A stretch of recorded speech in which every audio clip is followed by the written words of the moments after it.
14 juillet. Et ce n'est pas un 14 juillet comme les autres. Ce sera le dernier 14 juillet sous la présidence de la République d'Emmanuel Macron. L'Élysée qui veut d'ailleurs en faire un moment historique, un 14 juillet XXL.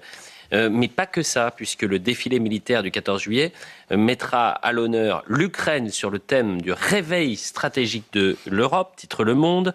Le Figaro qui rappelle que 10 000 soldats l'Ukraine mis à l'honneur. Le Figaro dévoile en exclusivité le programme. Pourquoi un Mirage 2000 aux couleurs de l'Ukraine survolera Paris le 14 juillet prochain? Et l'armée française et ses alliés montrent les muscles pour le 14 juillet. Geoffroy Lejeune. Alors il y a une forme de, on en a souvent parlé ici, d'exotisme un peu belliciste dans ces déclarations. Est-ce que ça vous semble bienvenu ou maladroit? C'est plus que maladroit, c'est une faute politique majeure. Et je vais vous expliquer pourquoi. Et je voudrais que les téléspectateurs et les auditeurs d'Europe 1 m'écoutent avec attention.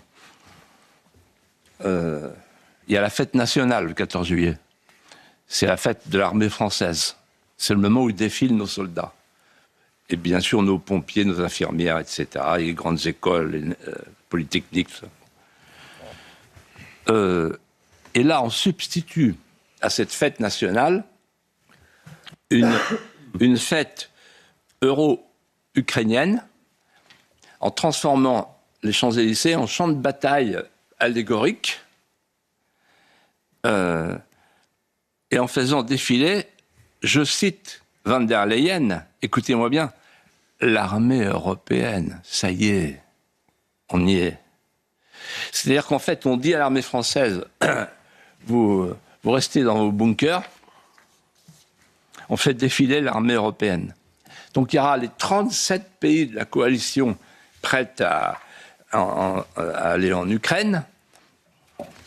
Il y aura le ciel ukrainien, on vient de le dire. Il y aura des munitions sur les avions pour impressionner le public, sikh. Et il y aura le patron des armées de l'OTAN, donc c'est sous la présidence de l'OTAN, on ne peut pas être plus soumis, la France, vous vous rendez compte où on en est à la fin de deux quinquennats de Macron. Donc c'est l'OTAN qui va commander, et Van der Leyen, l'inérable.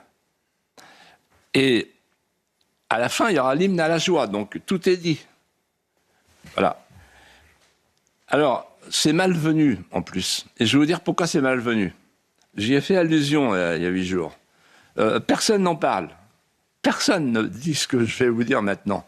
C'est malvenu parce qu'en fait, l'Ukraine est en train de mal tourner. Là. Non seulement il y a la corruption, mais il y a quelque chose de beaucoup plus grave. C'est que Zelensky, le 27 mai dernier, a participé à une cérémonie solennelle de la réinhumation de Andrei Melnik, qui est une figure nationaliste bien connue en Ukraine, qui a collaboré avec les nazis, qui s'en est vanté, et qui a participé à la Shoah. C'est si vrai que vous pouvez aller sur Internet, vous verrez, il y a un tweet de la Shoah, un message de la Shoah, un communiqué de la Shoah qui dénonce cette cérémonie. Mais ça va plus loin. Il a désigné du nom d'une ancienne organisation pro-nazie, Zelensky, une unité militaire prestigieuse de l'Ukraine. Et si vous allez à l'Institut de la mémoire vivante de l'Ukraine, aujourd'hui, vous voyez des figures nationalistes qui ont collaboré avec les nazis. Donc, cette petite touche nazie qui va arriver sur les Champs-Élysées, ça ne me dit rien qui vaille. Parce que l'armée française, c'est la résistance au nazisme. Si la France existe encore, c'est qu'elle a résisté au nazisme. Donc tous ces collaborateurs du nazi, et qui sont en plus des corrompus, moi je ne veux pas les voir à Paris. Mais ça va plus loin. C'est beaucoup plus grave que ça. Et là, j'interpelle toute la classe politique. Parce que on nous annonce que ça y est, l'Ukraine va rentrer dans l'Union européenne. Or, si l'Ukraine rentre dans l'Union européenne, je vais dire quelque chose qui n'a jamais été dit.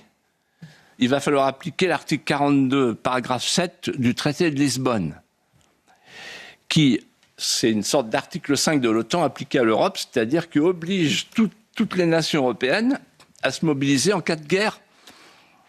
Quand un des membres de l'Union européenne est en guerre. Donc ça veut dire que là, on va passer à la belligérance dès que l'Union européenne aura accueilli l'Ukraine, à cause de cet article 42.7. On sera obligé d'aller faire la guerre en Ukraine. Et les Russes pourront nous considérer comme co-belligérants.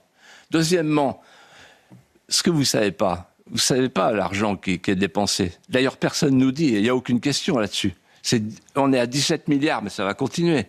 Pendant que l'infirmière libérale ne peut pas remplir son réservoir d'essence, pendant que nos paysans crèvent parce qu'ils ne peuvent pas alimenter leurs tracteurs, ils ne peuvent pas utiliser leurs tracteurs, etc. Et tant de Français qui se plaignent de la stagflation et d'être pris à la gorge à partir du 15 du mois, pendant ce temps-là, 17 milliards à l'Ukraine et ça continue. Il faudra un jour faire l'addition. Et enfin et surtout, et je termine par là, qu'est-ce que veut von der Leyen ? Elle veut, en fait, transférer la dernière compétence qu'elle n'a pas, la compétence défense, pour faire l'armée européenne et devenir un État. Parce que quand vous avez la compétence défense, vous êtes un État. Et qu'est-ce que veut Emmanuel Macron ? Il veut d'abord faire oublier que la menace existentielle qui concerne la France, c'est l'islamisme militant, c'est l'islamisme galopant. On le voit tous les jours. C'est pas la Russie. Et donc, qu'est-ce qu'on va faire en Ukraine ? On ferait mieux d'utiliser nos forces de sécurité chez nous. Là, par exemple, on va déguster avec la fête de la musique, là, etc. Et il y a une autre raison cachée que je n'ose pas vous dire, mais à laquelle je pense. Et si vous insistez... Non, j'insiste pas forcément. Alors, puisque vous n'insistez pas, je vais vous le dire. C'est que il y a une chose qui me frappe beaucoup avec mon expérience. Pardonnez-moi. Parce que je connais la vie publique depuis le temps. Pourquoi à l'élection présidentielle, la date n'est pas fixée ? À ce jour, la date n'est pas fixée. C'est très étrange. Et par moments, je me dis, est-ce que Macron, il n'est pas en train de jouer à la guerre pour pouvoir... ils ont parlé de ça avec Zelensky le jour à Évian, entre deux cures. Et il a dit à Zelensky, comment tu as fait pour te prolonger ? Il dit, ben, j'ai fait la guerre. Pas d'élection.